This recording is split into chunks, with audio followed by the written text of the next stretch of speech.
Bueno, muy bien. Buenas noches para todos. Un placer realmente estar aquí con todos ustedes. Numeroso público de muchos lugares. Para la Fundación Pensar de Santa Fe es muy importante hacer este evento por idea y contactos de Mauricio Basso, de nuestra regional de Rafaela. La Fundación Pensar de Santa Fe tiene 6 regionales. La de Rafaela es la que está organizando junto con nosotros, con la provincial, el evento donde nuestro ex canciller Jorge Forier nos va a dirigir la palabra con toda la experiencia que él sabe, y se van a abrir luego las preguntas también. Así que yo quería decirles solamente que la Fundación Pensar de Santa Fe está muy entusiasmada con el rol que le toca vivir, de hacer todos estos eventos, acontecimientos, de generar volumen en la provincia de Santa Fe, de hacer un territorio, un desarrollo territorial y defender lo que siempre nosotros creemos como prioritario, que es la libertad, la defensa de las instituciones, de la democracia, de la actividad privada, plenamente, sin cambiar las reglas de juego. Y eso es lo que Fundación Pensar, que es generadora de ideas, que aporta las ideas y que esperamos que en estas próximas elecciones pertenecemos al PRO y a Cambiemos nosotros, y estamos alineados en poder ser el pensamiento también de muchos candidatos que necesitan también llegar con su impronta personal, pero con una idea base, que esta que les describía recién, podamos hacer que en toda la provincia de Santa Fe, este espacio que está teniendo realmente muchos adeptos y que queremos tener otra oportunidad, podamos estar en el camino de realmente ofrecer para la Argentina lo que se merece, y que estamos seguros que un día va a llegar a ser un país importante, con la inserción en el mundo, con la defensa de la actividad privada y con todos los valores que nosotros defendemos. Así que en este evento, de la figura central, Jorge Forier nos va a dirigir la palabra. Yo quiero dejarle ahora el paso a Mauricio Basso, que, como dije, es el representante de la regional Rafaela de la Fundación Pensar, para que él pueda dirigirles también la palabra. Adelante, Mauricio. Bueno, Carlos, muchas gracias. Sorprendidos por la convocatoria. Lo hemos dicho, queremos agradecer obviamente a la Fundación Pensar de la provincia y el equipo de PRO, tanto a Fede Chelini como a Cristian Cuna, que nos dan esta oportunidad de trabajar, así que la verdad que ha sido muy bueno como pudimos concretar esto. Lo que quiero agregar brevemente a lo que vos dijiste es, siendo tanto Carlos como yo personas que venimos de la parte productiva y que sabemos los desafíos que genera estar en una Argentina que genere valor agregado, bueno, pensamos que teníamos con Jorge la oportunidad de desandar cuáles son los objetivos que tenemos que cumplir, cuáles son los desafíos y cuáles son las oportunidades, pensando siempre en cuestiones de orden de política pública, salirnos de la coyuntura y, bueno, cuáles son los desafíos que tiene Argentina hacia adelante. Pero fíjense ustedes, eso es un poco lo que teóricamente diseñamos o pensamos para la charla, y en el proceso surgieron temas absolutamente importantes, como lo que tiene que ver con la hidrovía, con la cuestión de la franja de Gaza y el pronunciamiento que tuvo Cancillería. Y en tercer lugar, cuando pensamos que se acababa la discusión de coyuntura, surge este tema del cierre a las exportaciones de carne con el impacto grandísimo en Argentina. Dicho esto, bueno, aguantá. nos parece que la oportunidad de charlar con Jorge es muy importante y que realmente yo estoy muy agradecido por su gestión y creo que si esto fuese una reunión presencial seguramente tendría un aplauso de todos los presentes. Así que, dicho esto, le cedemos la palabra a Jorge y le agradecemos nuevamente. Chanchi, ¿vendiste algo más? Buenas tardes. Creo que hay alguien que tiene un micrófono abierto que va a tener que cerrarlo. Pero en primer lugar quiero agradecer a la Fundación Pensar Santa Fe, a Carlos Castellani, que abrió un poco esta charla, por la oportunidad que me dan de poder tomar contacto con Rafaela, pero Rafaela y todo lo que Mauricio Basso ha logrado convocar. Yo le estoy particularmente reconocido a Mauricio, que cuando le planteé la idea que pudiéramos hacer el conjunto con Fundación Pensar, en Rafaela se prendió, como decimos nosotros, enseguida al toque, y esto es un poco el resultado. Me gusta, como todos ustedes saben, yo soy de origen santafesino y me gusta que en la provincia tengamos el empuje de querer ver dónde estamos parados en el mundo, porque este es quizás uno de los defectos que tiene nuestra estructura como nación, que hemos estado demasiado desatentos a la marcha del mundo y de alguna manera estamos pagando precios por los errores que cometimos y que seguimos cometiendo, particularmente con mucha insistencia en este último tiempo. De acuerdo a lo que hemos charlado un poco con Mauricio y con Carlos Castellani sobre cómo llevar adelante esto, yo voy a hacer una introducción de unos 20-25 minutos y después me gustaría que entráramos en una parte más de diálogo o de debate. Y yo, para lo que sería la estructura, voy a hablar primero que nada de la posición de Argentina en nuestra región, de la posición de Argentina en el mundo, para tener claro un poco en qué somos fuertes, en qué podemos competir en el orden mundial y un poco cómo nos está yendo con los acuerdos comerciales que hemos o no hemos logrado consolidar. Y algunas reflexiones genéricas sobre el escenario mundial en lo que atañe a China, a los Estados Unidos, Rusia, que hoy ha tenido declaraciones realmente de un peso enorme y directamente por boca de Vladimir Putin, que no es habitual que haga este tipo de referencias, y la Unión Europea. Y voy a tratar de pasar rápidamente por 5 puntos que son el acuerdo Unión Europea-Mercosur, el Estado, un tema muy relevante que estamos perdiendo de vista, pero extremadamente importante, como es Malvinas y la Antártida, lo que planteó Mauricio recién sobre Israel-Palestina, cómo estamos en Venezuela y algo vital para nuestra región, que es la hidrovía. Empezando por lo primero, la posición argentina en nuestra región. Como todos ustedes habrán visto a lo largo de estos prácticamente 18 meses de gestión del Frente de Todos, el Frente de Todos, a partir del 10 de diciembre de 2019, decidió salirse del mundo y cerró su diálogo empezando con nuestros vecinos.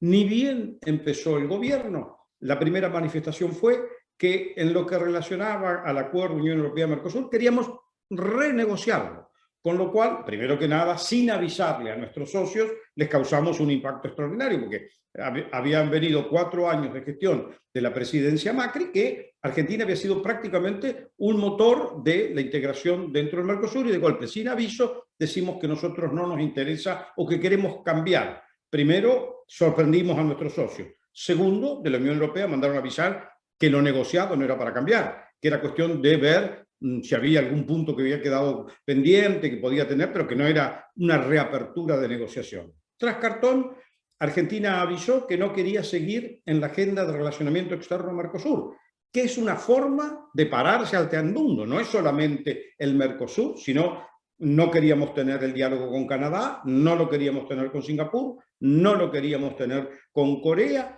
no lo queríamos con Japón, no lo queríamos con Australia, Nueva Zelanda y tampoco con India. Con estos elementos, la pregunta era ¿qué es lo que queríamos? Y lo que fue transpirando, porque había manifestaciones confusas, era que queríamos una economía administrada, cerrada, que pudiera decidir quién exporta, quién importa, a qué precio, como, digamos, manejar desde el Estado el mercado interno, incluyendo el comercio exterior. Y esto, lo que se percibió en diciembre, enero, febrero de 2020, mostró claramente qué es lo que estamos viviendo. Hemos llegado hoy a decir que cerramos el mercado de carne, una mecánica que hemos aplicado 3 o 4 veces en la historia de los últimos 70 años, pero que la aplicamos claramente en lo que se llama el periodo Moreno, por ahí del 2010 en adelante, 2009, con lo cual lo único que hicimos fue achicar todo el mercado productor de vacunos, desapareció la exportación y todos esos mercados se fueron al Uruguay, al Paraguay, al Brasil, y en otros nichos lo aprovecharon Australia o Nueva Zelanda. Esto muestra el error, pero esto no pasó en la prehistoria argentina, pasó hace 5, 6, 7 años y obviamente, como se dice, los resultados van a ser los mismos que aplicamos en aquel momento. Argentina es un país que está aislado en la región, no habla con ninguno de los socios del Mercosur, y esto lo vimos con claridad, esta falta de diálogo, cuando el presidente uruguayo recriminó a Argentina qué era lo que queríamos del Mercosur y qué era lo que íbamos a hacer frente a las tareas que estaban pendientes, entre las cuales una muy relevante era la reforma del arancel externo común. No hablamos con Chile, que es un país que es vital para nosotros para ser más competitivos en términos de la salida hacia el Pacífico de muchas de las producciones, particularmente algunas producciones agropecuarias, pero sobre todo las producciones, o la producción que pueda provenir de la minería. No tenemos un diálogo claro ni con Perú, ni con Ecuador, ni con Colombia. Todos ellos, como ustedes han visto a lo largo de los meses, empezando por Chile en adelante, nos han objetado posiciones argentinas respecto de ellos, porque cada tanto recordamos que no les gusta el presidente de Chile, que no es correcto quien ganó las elecciones, quienes salieron primero y segundo en las elecciones de Perú, que no nos gusta el presidente Lenín Moreno, que no nos gusta el estilo de gestión del presidente Duque en Colombia, le hemos objetado el liderazgo del presidente Bolsonaro, hemos cuestionado el estilo de gobierno del presidente en el Uruguay. O sea, nosotros somos como una especie de país raro que se toma la atribución de decir quién es el correcto y quién es el incorrecto, cuando cada pueblo tiene derecho a elegir, así como acá hicieron, a lo que al pueblo le pareció lo más conveniente y llevar adelante sus destinos. Y no podemos andar por el mundo dando este tipo de cátedras de quién es correcto o incorrecto. Esto nos deja claramente aislados. Tenemos un diálogo interrumpido con la Unión Europea. Lo tenemos en parte por las negociaciones del Mercosur, pero también lo tenemos porque los europeos no saben cómo tratamos nosotros a sus inversiones acá, qué es lo que vamos a hacer con los productos que tienen. Muchos de ellos, los que han podido, van retirando sus inversiones gradualmente y achican su presencia dentro del mercado argentino. Esto, más allá de la gira del presidente, porque cuando uno le avisa a un país que el presidente va a pasar, todos los presidentes o todos los gobiernos tratan de recibir adecuadamente, son gente razonable, tratan de hacerlo de una manera adecuada y comparten las inquietudes que trae el que los visita y explican su experiencia. En el caso de Portugal, que fue el primer país que visitó, quedó claro, Portugal fue un país que pasó a raíz de la crisis 2008-2009, una crisis dramática que se acentuó fuertemente en el 2011-2012 y eso obligó a que el gobierno tuviera que hacer no solo elecciones, porque es un régimen parlamentario, sino que además tuvieran que hacer primero un recorte del déficit brutal que estaba en 11%. Hicieron un recorte de los salarios de la clase política y del funcionariado público. Pararon todas las obras públicas. Fue un ajuste brutal, hecho bajo la égida de las políticas monetarias europeas, que en ese momento conducía el responsable del Banco Central Europeo, Mario Draghi, al que el presidente Fernández vio pocos días después como primer ministro de Italia. Entonces, esto no lo hemos dicho, porque básicamente lo que estamos discutiendo aquí en Argentina es qué vamos a hacer para nuestro futuro inmediato, donde tenemos déficit, inflación, un gasto que no podemos sostener y un proceso de pauperización que es aceleradísimo por esta combinación de factores. Pero nadie dijo que Portugal, que se lo presenta como un modelo, ha hecho el ajuste que acá no, de acá no queremos hablar. O sea que cuando hablamos con la Unión Europea parece que tuviéramos como una doble avenida con el psicólogo, le hablamos de una cosa y el psicólogo quiere que hablemos del otro. Ni que decir la situación con los Estados Unidos, que fue enormemente criticado bajo Trump. Después, cuando llegó Biden, pensamos que entrábamos en un ciclo, llamémoslo así, decir, positivo, auspicioso, pero Biden recuerda que va a estar alineado con los países que defiendan los mismos valores que defienden los Estados Unidos: libertad, democracia, respeto a los derechos humanos, que no haya corrupción. No sé qué parte del mensaje leen, pero esto es lo que el mundo le dice a Argentina.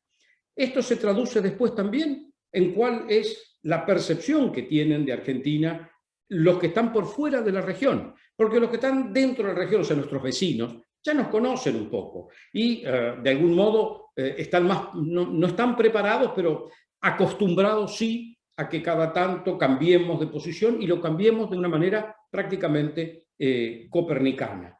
En el mundo tiene muchos problemas, entonces no tiene ganas de pararse para ver qué es lo que va a hacer con Argentina. Pero de repente Argentina irrumpe en temas que dicen, pero ¿por qué los argentinos están haciendo esto?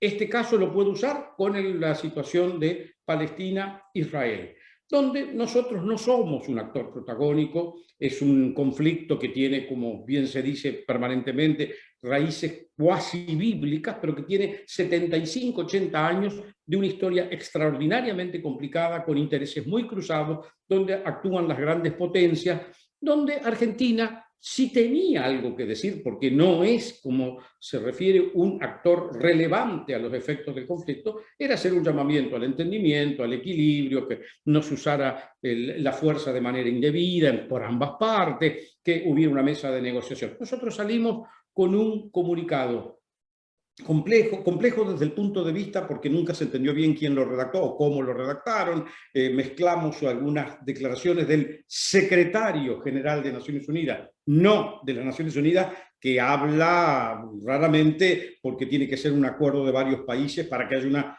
declaración de Naciones Unidas. Pero en este caso era el secretario general quien hablaba de las escaramuzas o conflictos graves que había habido en la zona de los lugares sagrados, donde se enfrentaban extremistas pro-judíos o extremistas musulmanes. Frente a este episodio, el secretario recomendaba refrenarse en el uso de las fuerzas policiales, pero el comunicado argentino aparece como en el momento en que el grupo terrorista Hamás, desde el territorio de Gaza, mandaba una andanada de cohetería que terminó siendo a lo largo de los días siguientes más de 1.600, 2.000 cohetes, pero aquella noche fueron 300. Entonces los argentinos estábamos mirando los 300 cohetes que salían de Gaza contra destinos civiles o objetivos civiles en Israel, mientras nosotros sacábamos un comunicado diciendo que Israel hacía un uso excesivo de la fuerza. Esto, el mundo dice, pero ¿por qué los argentinos se han metido en esto y por qué quedan del lado de Hamás, que es un grupo terrorista? Del otro lado hay una nación, como es la nación israelí, a la que nosotros reconocimos en 1948, siendo presidente Juan Domingo Perón. Entonces, estas confusiones que hacemos nosotros cuando, al paso, por ejemplo, del presidente por Portugal, recordamos que Portugal era un país muy chiquitito. Y después hablamos de España y dijimos que España, la verdad que es una economía importante, pero que anda muy mal porque el primer ministro o el presidente del gobierno que nos recibía en ese momento perdió las elecciones. ¿Qué necesidad tenemos de estar haciendo este tipo de actitudes? Y esto nos deja claramente desvinculados o a contrapelo de la marcha del mundo, sin que nuestros interlocutores entiendan hacia dónde quiere ir Argentina. ¿Argentina quiere ser parte del Mercosur? A veces decimos que sí, a veces decimos que no, nos queremos bajar de los procesos negociadores y nuestros socios están totalmente inquietos.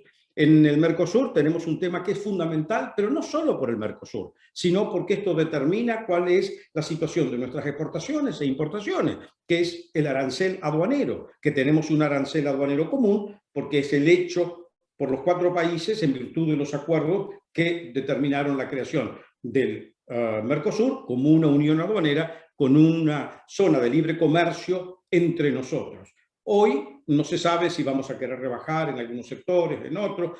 Los brasileños están lanzadísimos a una reforma total, porque es cierto que el Mercosur no es hoy competitivo. El Mercosur, que nació en 1994 y se empezó a consolidar del 97-98 en adelante, respondía a un mundo de comercio de 30 años atrás prácticamente. Y hoy el mundo ha cambiado. Cuando empezó el Mercosur, China ni existía como digamos, un actor relevante del comercio internacional. Y hoy China avanza hacia ser la segunda o primera potencia a nivel mundial, disputándole este rol a los Estados Unidos. Ahí tenemos otro tema donde Argentina no ha definido con claridad en este tiempo de este gobierno dónde está parada. O sea, China es vital para nosotros porque es el comprador de todo lo que Argentina produce. Nosotros somos un gran productor alimentario y de alimentos y de materia prima alimentaria. Por lo tanto, para nosotros, China es un destino a conservar o a tratar adecuadamente, siendo que para llevar adelante esto, China ha logrado, uno, acceso a un mineral estratégico como es el litio, acceso al oro. China tiene además obras estratégicas públicas como es el ferrocarril Central Norte, como es las 2 represas en el sur. China tiene 2 observatorios que son de una alta sensibilidad militar en el mundo, como es el observatorio de la provincia de San Juan y el observatorio del espacio profundo en Neuquén, que les permite triangular cuáles son las posiciones de los diferentes satélites que las grandes potencias pueden poner en el espacio ultraterrestre. Todo esto se lo ha dado Argentina. Además, Argentina le vende soja, toda la soja que podemos producir, gracias a Dios, le vende harina de soja, le vende aceite de soja, le ha permitido a China ser propietario de frigoríficos de faenamiento cárnico, aviar y porcino. Le exportamos frutas, o sea, China es nuestro comprador. ¿Por qué? Porque Estados Unidos, por ejemplo, otra gran potencia del comercio mundial, produce todo lo mismo que nosotros producimos. Pero al mismo tiempo, el modelo que queremos nosotros seguir de vida, creo que para ningún argentino es el chino, que obliga a trabajar, que no tiene derechos sindicales, que no hace contribuciones sociales, que no está presupuesto que tengo que tener auto, casa y educación. Te las arreglás y acá venís a trabajar y son un país de 1.400 millones de habitantes donde 15 miembros del Politburó chino llevan adelante la vida de los 1.400 millones. Yo no creo que sea el modelo que queremos los argentinos, que nos gusta vivir en libertad, que nos gusta que nos respeten las ideas, que podamos decir lo que pensamos, que haya salario a fin de mes, que podamos manifestarnos cuando queremos. Bueno, todo esto está dentro del modelo de las sociedades democráticas que conocemos y por eso nuestra asociación siempre va hacia un país europeo o a veces alguno que otro menciona a los Estados Unidos como aquello a lo que querríamos llegar. Entonces, Argentina, en este momento y por los próximos 25 años, que va a haber una pugna enorme entre la primera y la segunda potencia, porque cada tanto hay desafíos o relevos de potencias en el acontecer internacional. Nosotros, que no somos un actor prioritario, debiéramos ponernos un poco medio de costado y hacer un trabajo de fino equilibrio.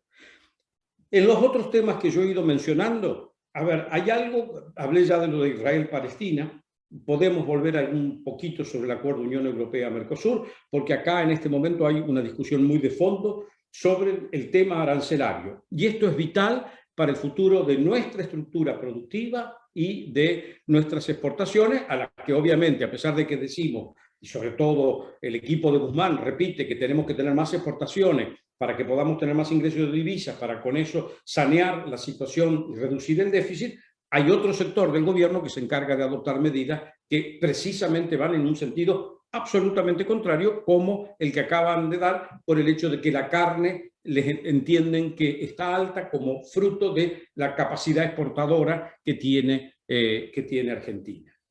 En el tema de Venezuela, hoy hemos tenido una frase terrible hecha por el presidente Fernández, alegando que la situación en Venezuela en los derechos humanos va gradualmente desapareciendo y que este tema ya no es relevante. Hay dos informes de la alta comisionada de Derechos Humanos de Naciones Unidas, la expresidenta Michelle Bachelet, sobre este tema, marcando las atrocidades que han hecho, la cantidad de muertes y ejecuciones sumarias, la cantidad de presos políticos o presos por idea. Acaban de expropiar el principal diario de Caracas, llamemos así, o de centrales, como si aquí como si se expropiaran el diario La Nación, y esto para pagarle una indemnización reclamada en la justicia que le fue administrada por jueces obviamente afinos a Diosdado Cabello, que le puso una sanción de $13 millones porque habían mencionado las vinculaciones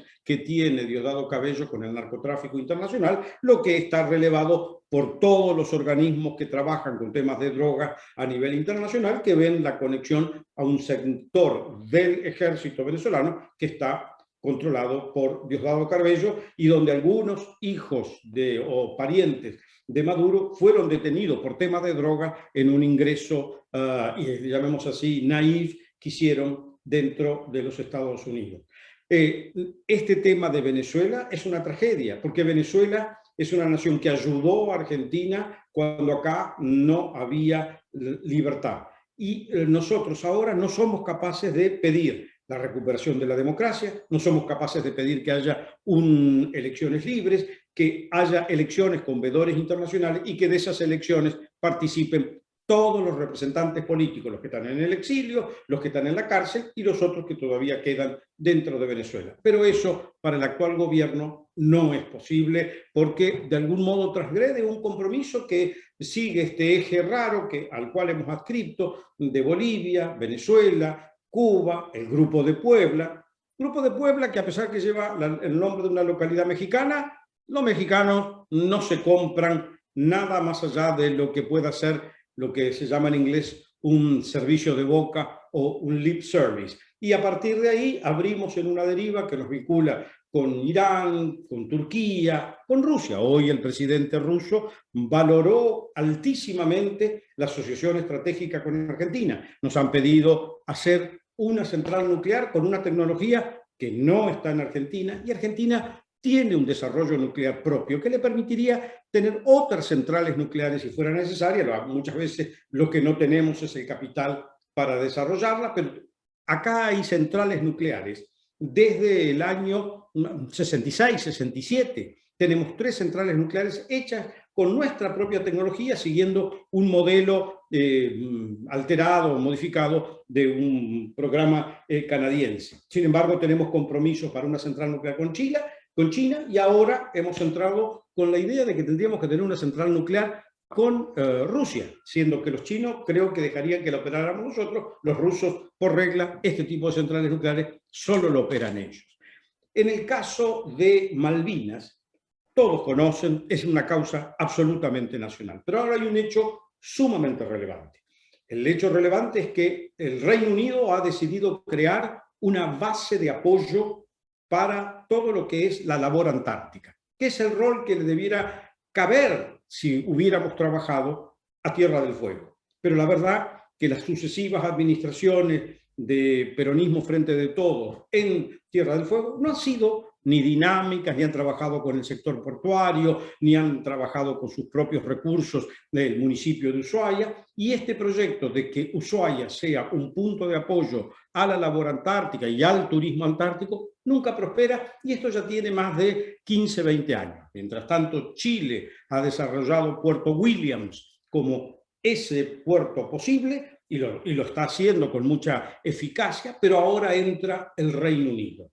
Y esta decisión del Reino Unido, con financiamiento que han conseguido para las autoridades de las Islas Malvinas, nos pone en un predicamento enormemente complicado, porque al mismo tiempo nos va a ser muy difícil parar este ejercicio que le va a dar una capacidad de atracción extraordinaria a Malvinas en la proyección antártica, y además nosotros tenemos una confusión enorme mental, porque en el medio de toda este diálogo que pone en peligro nuestro reclamo sobre Islas Malvinas, aparece un subsecretario del Ministerio de Defensa diciendo que Argentina va a hacer ejercicios navales conjuntos en el Atlántico Sur, en la proyección antártica, con China.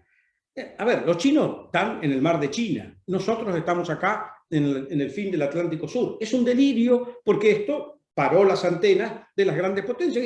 Los argentinos están trayendo a los chinos al Atlántico Sur. Es un delirio. Entonces, cuando Gran Bretaña dice, yo voy a hacer una base, en el trasfondo de esta decisión está el hecho de que han decidido, muchachos, preparémonos y pongamos a alguien ahí que vigile la zona, porque estos argentinos están dispuestos a hacer un zafarrancho. El último tema antes de pasar a las preguntas, la hidrovía.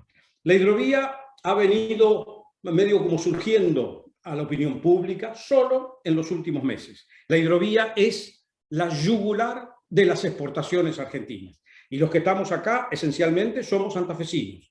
Y los puertos de salida de todas las exportaciones argentinas, 70.000 millones de dólares año, son sobre los puertos que están sobre el río Paraná y lo que se llama la hidrovía Paraná-Paraguay, porque hay mucha carga que baja desde Bolivia, Brasil y Paraguay por el río y llega a los puertos que tienen salida de barcos marítimos, se hace el transbordo y de ahí salen al mar. Todavía no es una hidrovía eficiente, el costo de esta hidrovía es altísimo, es verdad, esto fue un contrato hecho en los años 95, en la gestión del presidente Menem, 10 años y fue a partir del 2005 sucesivamente renovado y cada vez que se renovaba se le permitió a la empresa concesionaria, que es una empresa belgo-luxemburguesa asociada a una empresa argentina, obtener una mejora del precio por obras que no hacía,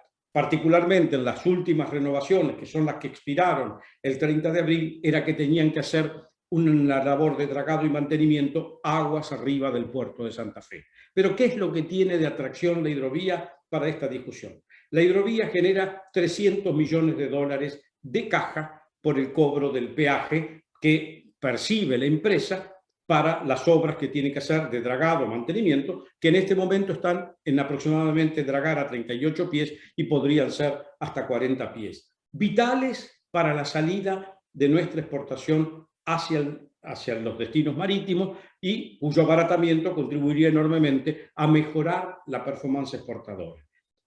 ¿Por qué quieren estatizar ahora? Porque tendrían acceso directo a una especie de caseta o cabina de peaje en una autopista. Esos 300 millones de dólares los controlaría un ente estatal que tiene un manejo político donde una agrupación política argentina ha entrado en peso metiendo además una obra complementaria que no es necesaria en este momento, que se llama el Canal Magdalena. Hoy la carga llega desde el mar y entra a la hidrovía a través de un canal de Punta Indio y han hecho a un sector de esta agrupación política una especie de videíto infantil donde dicen, para pasar por el canal de Punta Indio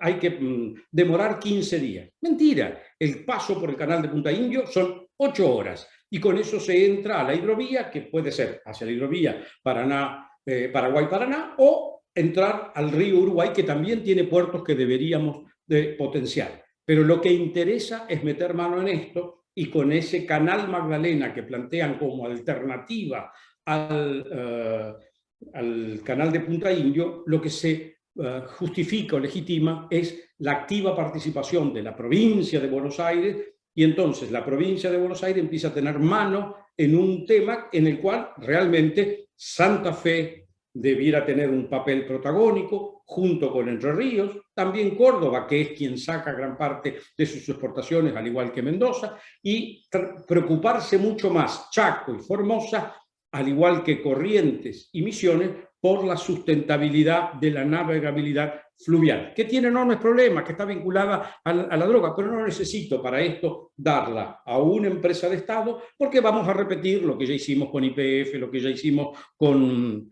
Aerolíneas Argentinas, que se convierten en un cáncer extraordinario, pero lo importante no es todo eso. Para esta agrupación política, lo importante es el acceso a la caja. Los santafesinos no podemos distraernos con el tema de la hidrovía.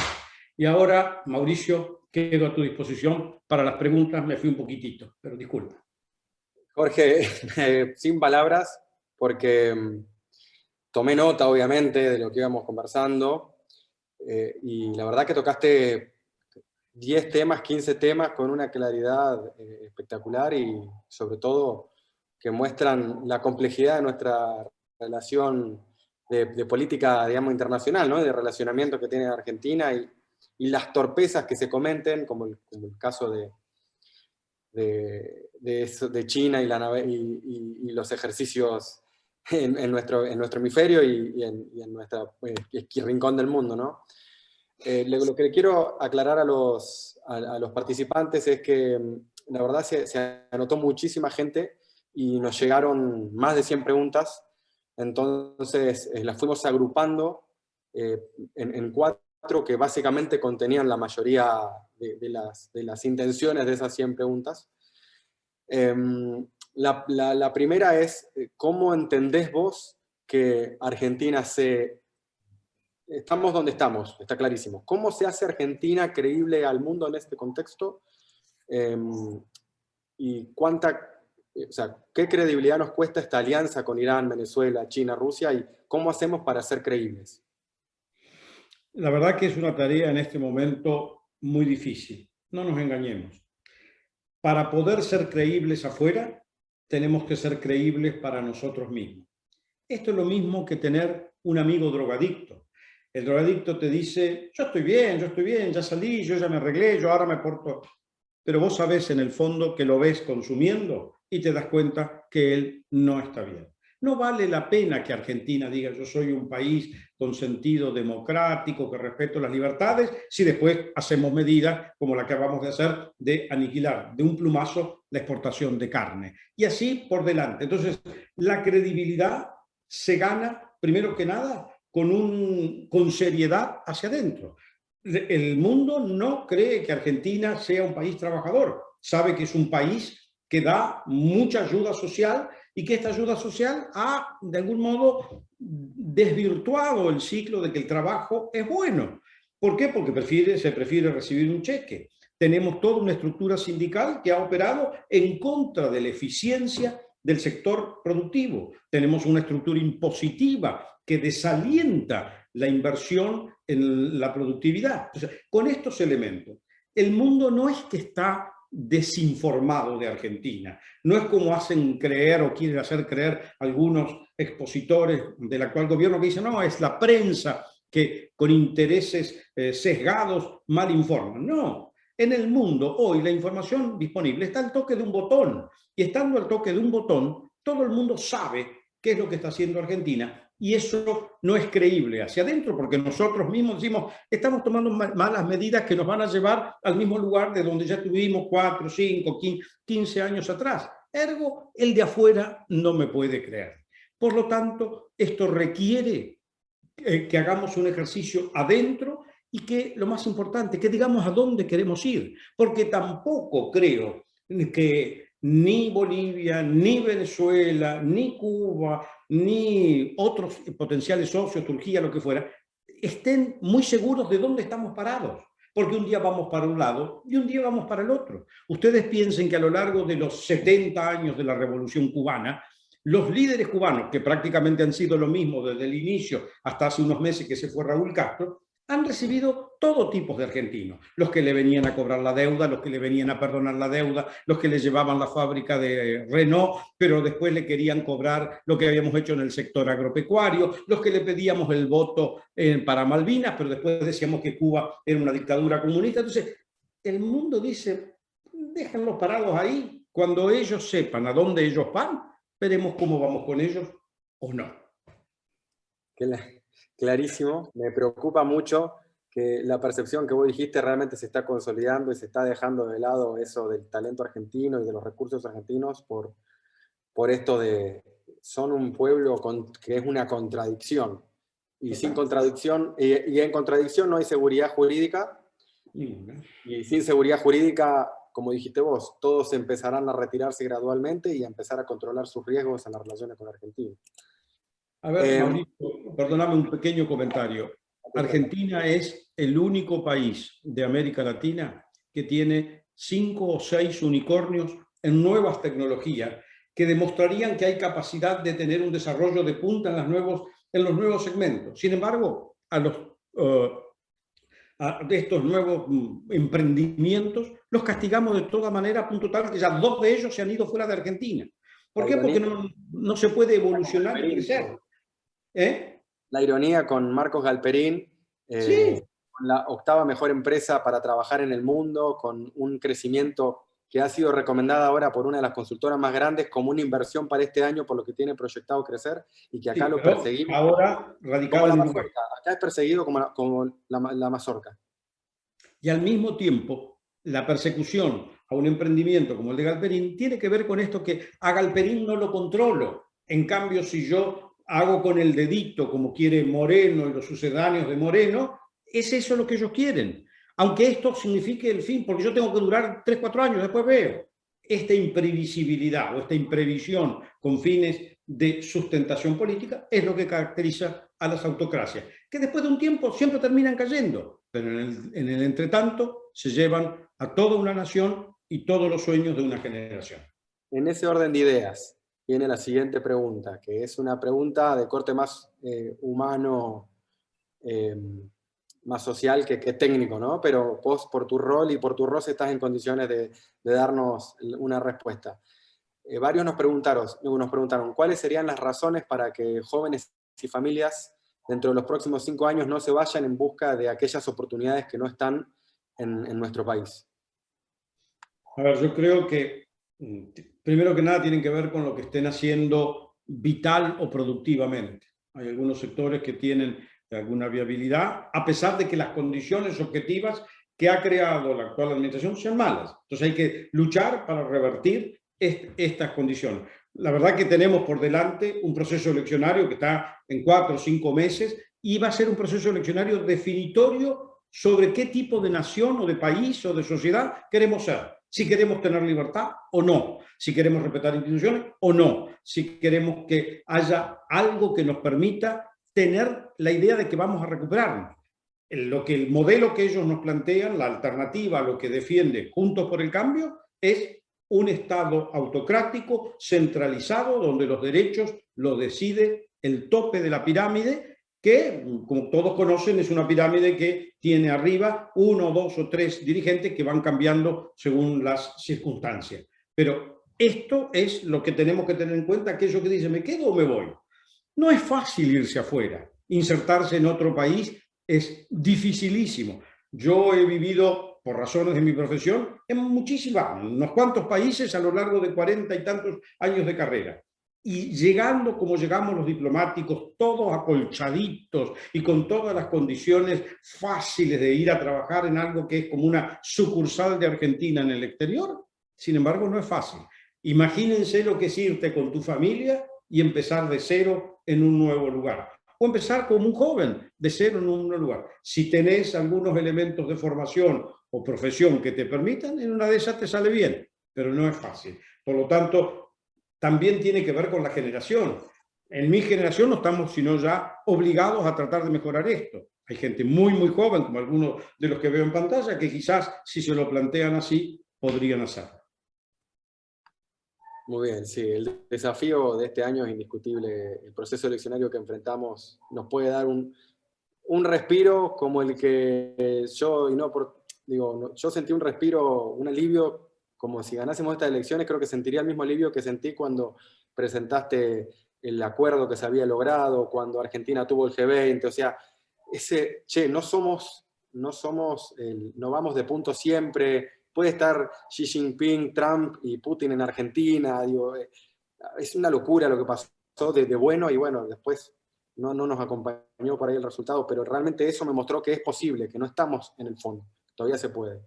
Perdóname, Mauricio, tenemos que estar muy alertas a lo que está pasando en el mundo. Y la pandemia lo que ha traído es una aceleración del cambio del escenario global. Ya venía cambiando porque había cambios en la tecnología, lo tecnológico, en la forma de producir, en la forma de vivir, que ya estaban haciendo cambios terribles. Y lo que ha producido la pandemia en su globalidad impacta terriblemente en todo el acontecer internacional y hay un nuevo orden que está surgiendo. Y nosotros estamos desatentos, estamos más preocupados si el intendente de Avellaneda o el de Tapalqué quieren H o B que lo que está pasando en el mundo, qué es lo que dicen Xi Jinping, Putin, Biden. ¿Qué hacemos con el Brasil? Es un absurdo que en un año y medio no hayamos logrado hablar con nuestro socio más importante, al lado del cual vamos a vivir, los mexicanos. Desde Pancho Villa para adelante lograron entender que lamentablemente los Estados Unidos estaban arriba de ellos y ese país era una de las potencias creciente y después consolidada del mundo, que tenían que ver qué hacían con ellos. Nosotros seguimos con la idea que un día vamos a dar vuelta a la tabla de la historia y Brasil no va a pasar. Brasil es 5 veces nosotros, 5 veces nuestro mercado, 5 veces la población y la productividad. A ver si entendemos que tenemos que hablar y ver cuáles son los términos de nuestro diálogo con nuestro principal mercado en la región. Más claro, imposible. La próxima pregunta es, bueno, ¿cuál es el estado actual? Algo mencionaste en la charla, pero como para dejarlo claro, es ¿cuál es el estado actual con el acuerdo con la Comunidad Económica Europea? El acuerdo se inicialó el 18 de junio del 2019. La inicial significa que todos los términos de cada uno de los sectores que componen el acuerdo son aquellos en los que ambas partes estamos de acuerdo. La Unión Europea tiene una regla que la obliga a hacer el ordenamiento jurídico. Ellos lo llaman el legal scrubbing. Es como el barrido legal de todo lo acordado para saber que lo que están acordando con el Mercosur está de acuerdo con otros acuerdos que ellos hayan hecho con otros países o con otro grupo de países para que no exista la posibilidad de una disimilitud o discordancia que no tenga su marco dentro de la Organización Mundial de Comercio. Esto llevaba entre 6 y 7 meses y además estaba todo el trabajo de traducir lo que se había acordado a las 24 lenguas que utiliza la Unión Europea y nosotros teníamos las dos, español y portugués, y luego debiéramos ir a la etapa de aprobación legislativa por nosotros 4 y ellos, según el tipo de materias, porque es una complejidad de negociación, algunas van solo al Parlamento Europeo, otros sectores del acuerdo van a cada uno de los parlamentos individuales. En el medio de esta película, diciembre del 2019, entra un nuevo gobierno iluminado en Argentina y dice, yo no quiero el acuerdo como está, yo lo quiero renegociar. De Europa le mandaron un mensaje, miren, el acuerdo es ese o hagan lo que quieran y empiecen con otro de vuelta. Frente a esta manifestación, había un conjuntito de países, empezando por nuestra nunca bien nombrada Francia, que dice, la parte ambiental está muy mal. No, lo que está muy mal para Francia es la política ambiental de Brasil, porque todos los aspectos ambientales del acuerdo fueron hartamente negociados, muy complejos, y cada sector tiene su propio tratamiento de protección ambiental, sea industrial o agropecuaria, donde inclusive introdujimos un concepto de difícil aceptación para nosotros, los 4 países del Mercosur, que es el famoso principio precautorio. Pero, dado que Argentina había tocado timbre, salió Polonia, salió Austria, y todos con el pretexto de lo ambiental. ¿Qué es lo ambiental? Sobre el Amazonas. Pero lo usaban porque sus sectores agropecuarios tienen dificultad de competir con la producción agropecuaria del Mercosur, que ha alcanzado, en el caso de Argentina, Brasil, Paraguay y Uruguay, altos niveles de eficiencia. Así como a mí me es difícil competir con la industria aeronáutica, en la industria automotriz, en la industria química, y por eso en cada uno de esos sectores hicimos reglas para acolchar la competición y adecuar a los sectores productivos. Pero los 4 o 5 que menciono tocaron timbre ellos de su lado y dijeron, este acuerdo no puede ir adelante porque tiene problemas ambientales. Tenemos que hacer un trabajo ambiental si quisiéramos cerrar el acuerdo y trabajar para ello junto con Brasil. A Brasil tenemos que ayudarlo a presentar de mejor manera su política ambiental y la protección del Amazonas. Tenemos que ayudarlo porque el mundo se ha ahora descubierto que tiene 1 o 2 pulmones todavía vivientes, y uno lo tiene Brasil, y por tanto Brasil tiene que quedarse quieto y no tocar ningún árbol. Cuando Europa hizo a lo largo del siglo XX, desde fines del siglo XX, una destrucción total de su patrimonio ambiental para tener industria, para tener trabajo, para ser más competitivos. Ahora, desde el Acuerdo de París del 2015, está la compensación ambiental a la que tiene derecho. Si le vamos a decir a Brasil, no tales tus árboles, yo tengo que darle la compensación económica o financiera para que Brasil mantenga su desarrollo. O sea, el acuerdo sería posible, pero tiene que haber voluntad de los 4 países del Mercosur, donde el socio más a la retranca o confuso sigue siendo Argentina, y trabajar muy dinámicamente ante la opinión pública mundial y europea sobre lo que pretende el Mercosur en materia ambiental. Muy bien, me parece que hay un camino por delante bastante largo, ¿no? De algo que se habían acercado bastante las posiciones. Nada en la vida es gratis, Mauricio. Totalmente de acuerdo. La cuarta pregunta que teníamos, una pregunta técnica que pareció, me llamó la atención por lo menos. No sé, quizás esto es algo que ya se está haciendo, pero como lo presentó una de las personas, digo, bueno, se la hacemos a Jorge. Si se puede implementar alguna acción directa entre las embajadas para conseguir inversiones que generen la mayor cantidad de mano de obra posible. Al margen, digo, la pregunta es esa, yo imagino que la seguridad que transmitamos debe tener mucho que ver en las acciones que se pueden hacer, pero bueno, la pregunta es sobre la capacidad que tienen las embajadas para generar acuerdos u oportunidades de mano de obra para Argentina, para trabajo en Argentina. A ver, las embajadas tienen todas las condiciones, pero las embajadas tienen que tener un producto para ofrecer. Una embajada que tiene ahora la responsabilidad desde diciembre del 2019 de manejar el comercio exterior, que conlleva además el tratamiento, la política inversora, ofrecer al inversor extranjero directo, a los gobiernos o a quienes quieren participar del proceso productivo argentino. Tenemos que saber decirle qué es lo que vamos a hacer con esa inversión. ¿Cuánto de impuesto tiene? ¿A dónde debería direccionarse? Si va a tener tasas municipales. Si hacemos la de siempre, que cuando llega una inversión hay alguien que aparece y le dice por debajo de la mesa, mirá, ¿por qué no arreglás para tal? Ahí es el fin de este camino. Tenemos que ser serios cuando tenemos una política inversora que no lo hemos logrado desarrollar, y no lo hemos logrado desarrollar por mucho tiempo, pero en estos últimos meses hemos introducido tantos factores de duda que un inversor extranjero, aún el que va a comprar bonos, que dice cuánto le voy a pagar y en cuánto tiempo de la deuda argentina, dice, más vale, yo no me meto ahí porque después te desconocen la deuda. Si ya al que le decimos en el papel escrito, yo pongo tanto a cambio de tanto para recibir tanto interés en tal fecha, imagínate un señor que diga, y yo podría invertir en Rafaela, en fabricar, por decir, rulemanes, si no sabe cuánto le va a cobrar la ciudad de Rafaela, cuánto le va a cobrar la provincia, si el sindicato de metalmecánicos los va a dejar trabajar en los horarios que le propongan, si los obreros cuando cobren no les van a cobrar un después, no les van a hacer una quita más fuerte porque el sindicato establece que pasado cierto tenés que devolverlo.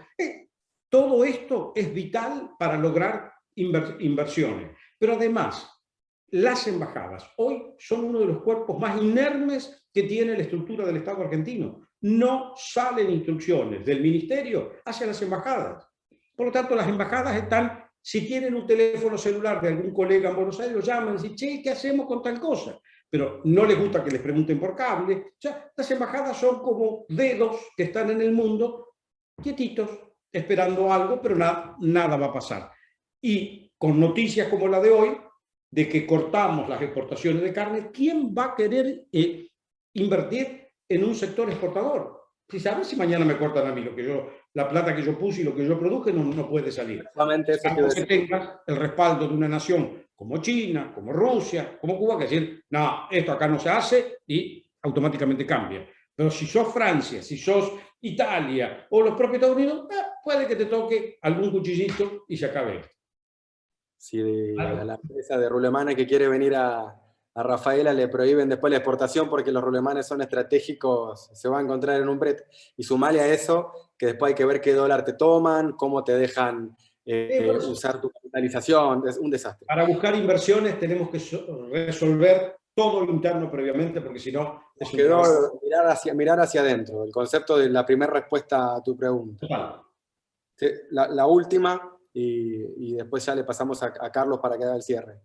Vos mencionaste antes, y esto también lo tengo en las preguntas que nos hicieron, algunas en el chat y también en los correos, vos mencionaste antes que va a haber una tensión o una puja entre Estados Unidos y China para disputarse el liderazgo que hoy, bueno, lo detenta Estados Unidos y China, por lo menos en el PBI general se ha acercado, creo que no sé si ya no lo pasó, pero en per cápita sigue arriba Estados Unidos, entonces cada vez va a haber más tensión por eso.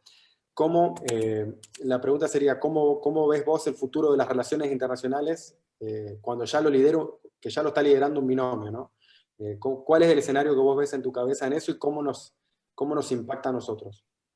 A ver, eso es un conflicto, llamemos así, o una disputa estratégica entre las dos potencias mundiales de este momento. No es un escenario inédito. A ver, Grecia desafió a Roma, Roma le ganó a Grecia, Grecia fue desplazada por los bárbaros, Francia ocupó el lugar que tenía España, España y Portugal discutieron por gran cantidad Francia fue desplazada por Gran Bretaña fue desplazada por los Estados Unidos. Y los Estados Unidos hoy, que construyeron su ciclo de prosperidad en la primera parte del siglo XX, en la segunda parte del siglo XX tuvieron su oposición con la Unión de Repúblicas Socialistas, que definieron en un mundo unipolar en 1990. Y a partir de ahí están en esta especie de unicato del mundo, pero que está construido de un mercado, capital financiero, tecnología, poderío militar. Y hoy China construye algo similar. Busca tener un enorme mercado, está prácticamente en todos los continentes, tiene una enorme potencia financiera, ha tomado títulos de deuda de todos los países, todos en el fondo somos deudores del Banco Central de China. Hacen una carrera en lo tecnológico, todavía no tienen el hedge tecnológico, porque como es un esquema cerrado, en los esquemas cerrados difícilmente alcanzan la primacía de punta en la tecnología. Y en materia de armamento andan ahí en un debate, pero cada tanto hay cosas que salen mejor, cada tanto hay una cantidad de cohetes que se caen en el mar de China, mientras los Estados Unidos todavía están yendo a la Luna y tienen una exploración espacial mucho más grande.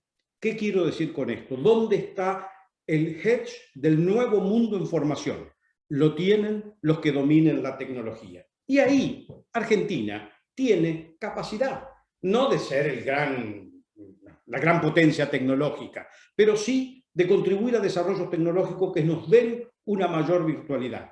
El mundo que viene va a estar hecho menos de capital y trabajo y más de alta tecnología. Y por lo tanto hay que proteger a los que hagan desarrollos tecnológicos de cualquier índole, sea industriales, sean químicos, sean en sectores de nuevas tecnologías, las nanotecnologías. Eso es lo que tenemos que... Y Argentina tendría como pequeños bolsoncitos de esta posibilidad.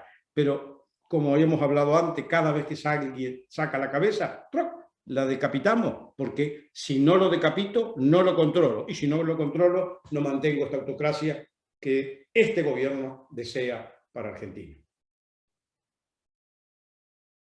Para que me desmuteo.